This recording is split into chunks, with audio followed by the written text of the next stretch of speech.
Generation Zero is a first person shooter where you are the last survivor on an island that has suffered an AI rebellion. The island's inhabitants have all gone, and all that is left are deadly robotic killers searching the island for any vestiges of resistance. The game is set in the late 80s and is definitely pushes a lot of the nostalgic buttons for people who grew up in that time. The music and general ambience is excellent, and the robots are capable and dangerous. I think the sound in this game is probably the best thing about it. The gunshots sound right, the robots have this mechanical movement, whine and whir, and even their artificial voices are terrifying. I remember the first time I stumbled into a hunter, and its distorted angry roar calling for reinforcements as it charged towards my position.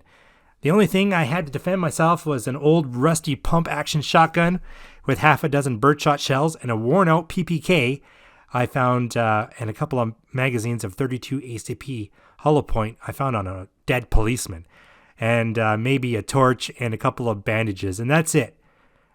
Pretty terrifying. So the game is supposed to feel gritty and alien, and it's supposed to be a game where disaster could strike at any time and where resources are rare and precious.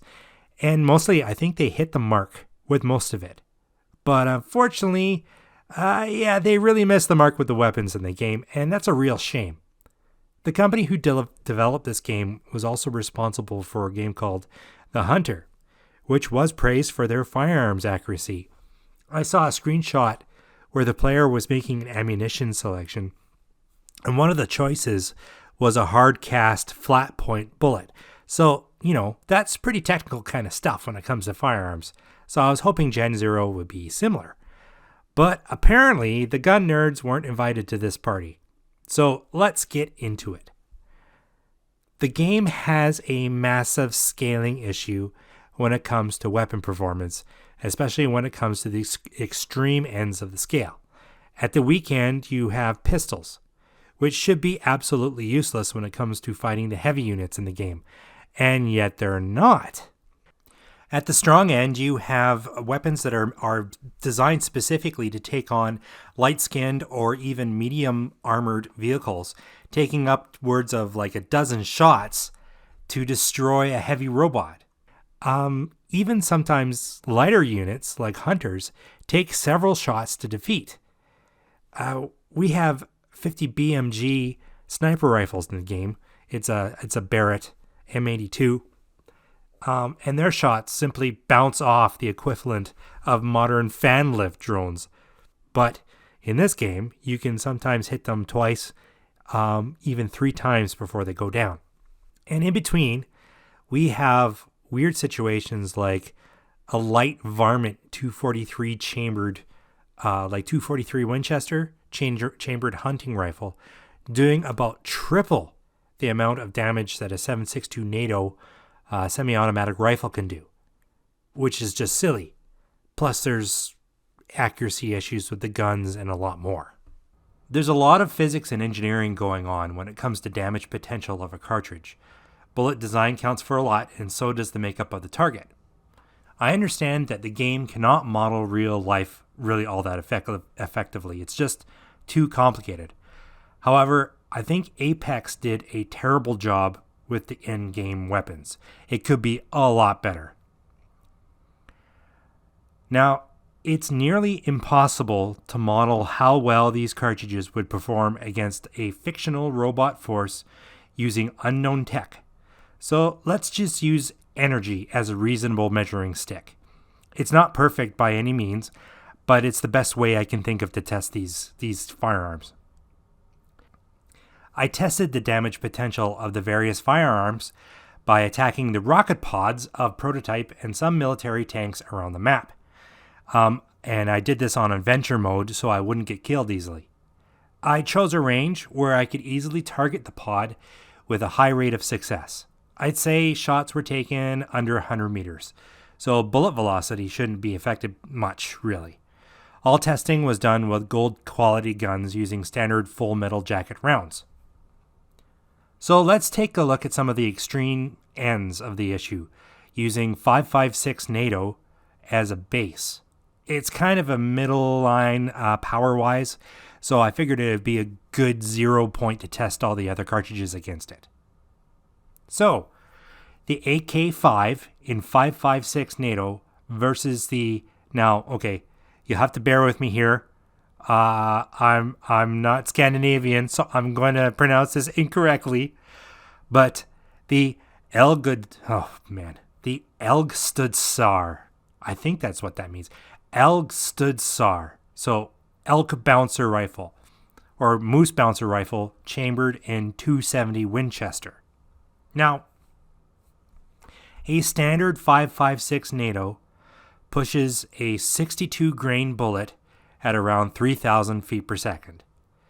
That's around 1,300 foot-pounds or about 1,800 joules of energy, plus or minus. A standard .270 Winchester pushes something like a 130 grain bullet at around 3,000 feet per second. That's around 2,700 foot-pounds or about 3,600 joules of energy, plus or minus. So, based on energy alone, the .270 Winchester outperforms the 5.56 NATO by about double. So you could expect that the .270 would take half the number of shots that a 5.56 NATO would to disable a rocket pod. In the game, the 5.56 does it in about 23 shots. The .270 does it in 5. So that is a massive power discrepancy. The .270 Winchester is about 230% more powerful than it should be. So power-wise, the .270 is getting close to something like a .460 Weatherby Magnum, which is one of the most powerful hunting cartridges in the world. So that's it's like way off. It's not even close to what it should be doing. And this happens in the other direction as well. If you compare the AK-5 in 5.56 NATO versus the MP5 in 9x19 NATO, you're going to see kind of a similar problem here. The 9x19 NATO cartridge pushes a 124 grain bullet at around 1,200 feet per second. So that's around 500 joules of energy. It's not much. You could say that due to the longer than average MP5 barrel, it's a little longer than a standard pistol barrel. Using a high-pressure submachine gun round, like a plus P cartridge, it's possible. I mean, the game does use a different type of ammunition for submachine guns versus pistols. So an argument could be made there that it's a more powerful cartridge. You could say that the energy could be bumped up by 20%, up to, say, 600 joules. I mean, that's being generous, but it's not outside the realm of possibility. So how many shots does it take the MP5 to knock out a rocket pod? Well, it should take about triple the number of hits that a 5.56 NATO takes. So say about 60 to 65. In game, though, it takes more like 20 hits. So we're talking about, I don't know, it's like over 300% more powerful than it should be. So in game, an MP5 is likely a better weapon overall at close range versus an armored target than an AK-5. So what about pistols, right? Okay, what about the AK-5 in 5.56 NATO versus the Glock G17 in 9x19 NATO? Now, we know that the game uses a separate type of cartridge. It's a different type of ammunition for the pistols. I mean, it's a lower pressure round, I'm assuming. That kind of makes sense. But so we're going to be talking about a 500 joule range for a 9x19 coming out of a Glock 17.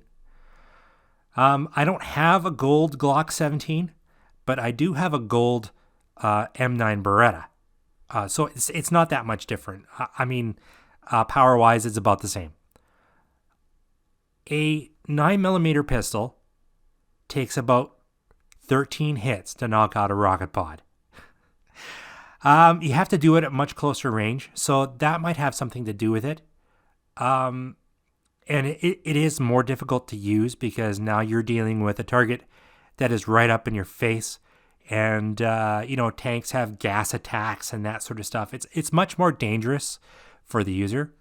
But it's far too much damage for a 9mm pistol cartridge.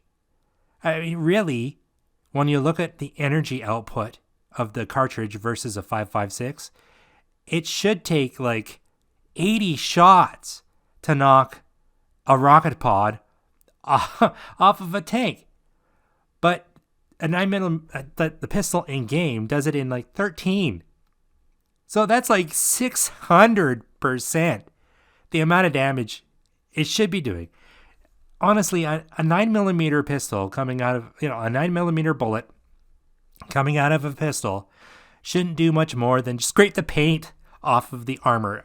I mean, it shouldn't do anything at all. The same thing with shotguns. I mean, that's a different, I'm getting off topic, but that's a different story for a different time. But it should practically do absolutely nothing. Okay, so the guns are kind of screwed up in the game. But the next question might be, so what, right? So what? The 9mm pistol can take down a tank. I mean, that's fun, right? If you run into a tank with your M9 Beretta or your Glock 17 and you have to shoot it like a bazillion times to kill it, it's not fun. I get that. But it certainly distracts from the game. I mean, the game is supposed to be this kind of gritty, realistic game.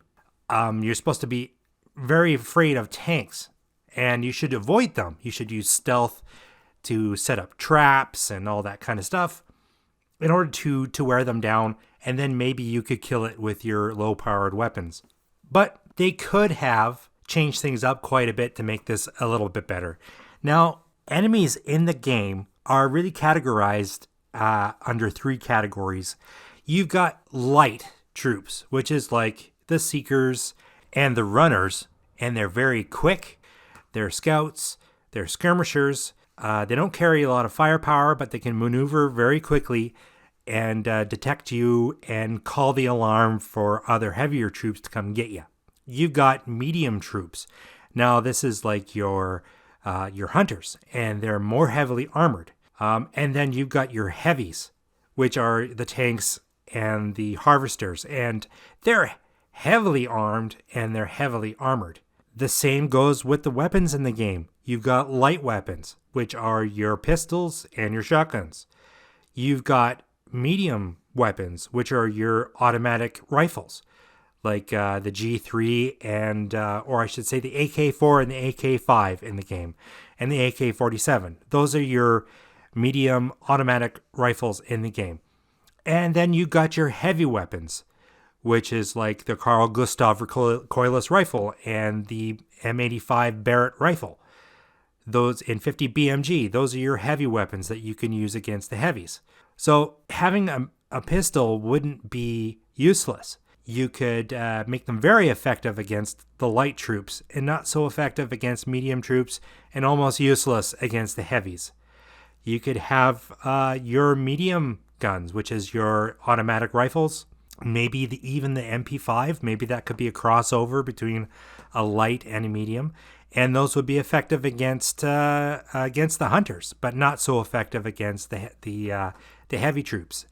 And then you could have your anti-tank weapons. I know the Carl G isn't really an anti-tank weapon.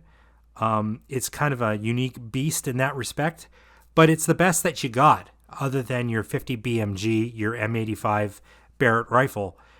Those are the only 2 weapons that are really going to be effective against heavies. Now, why wouldn't you just run the Carl G and M85, the Barrett rifle, the Big 50, and the recoilless rifle against everything? Well, they're heavy, like really heavy, and so is the ammunition. Apex could have made it so you could carry that rifle, the Barrett rifle, maybe 40 rounds of ammunition for it, and a pistol, and that's it. You would have been maxed out. So it makes sense that you would, maybe have a team, maybe have somebody else come in with a Barrett, or maybe you could stash your Barrett somewhere, attract the heavies to it if you got in trouble, and then from a position that you already established with ammunition, you could take down the heavy troops with your M85 and your Carl G. I mean, it doesn't really make sense that I can carry a Barrett, which is like a 35-pound rifle with like 500 pounds of ammunition and still be able to sprint around the map like I'm carrying nothing at all. Same thing with the Carl G. Like being able to carry, 24 rounds of ammunition and the recoilless rifle itself and be sprinting around like it's nothing. That's just silly. Like the Carl G is used in a multi-person team. And there's multiple people carrying ammunition for you. It's not just one guy all by himself with the weapon and like 30 rounds of ammunition. He wouldn't be able to move. You would need to have like a truck, a pickup truck with all of this stuff mounted on it in order to get around and actually move around with it. So anyways, it's still a good game. I still play it. I come back to it all the time. The developers released content for it on the regular, and it's still fun running around blowing up Swedish robots. The ambiance is the best part of the game, I think. And the missions and the storyline. I mean, it's pretty crazy and it's very alien. It's the Swedish countryside, which is something I've never actually experienced before in person. So everything from the vehicles and the buildings and even the forests are very Swedish. It just feels different. And I think that puts me on edge. Like when I'm running around in the forest hunting robots, it just feels off because it doesn't feel like a North American, Canadian forest. It's totally different. So I'm still giving this game a thumbs up, even though the weapons are kind of screwed up. It's still fun to play. And I totally think you should buy the game when Steam has it on for sale, like for $10 or $15. I think it's totally worth it. And all the expansions are worth it as well. So if you're interested, we'll see what happens. This is kind of a departure for me. I don't normally do video games, but if people like it and people are watching it, then I'll continue on and I'll break down the weapons down by group and maybe start off with the automatic rifles and do a comparison. Figure out which ones are the best and which ones are the most potent in the game, and then go through each of the categories and examine them. And do a detailed breakdown of each one. So I could do that if that's what people want. So that's all I got for today, folks. Have a good one, and I'll see you out on the range.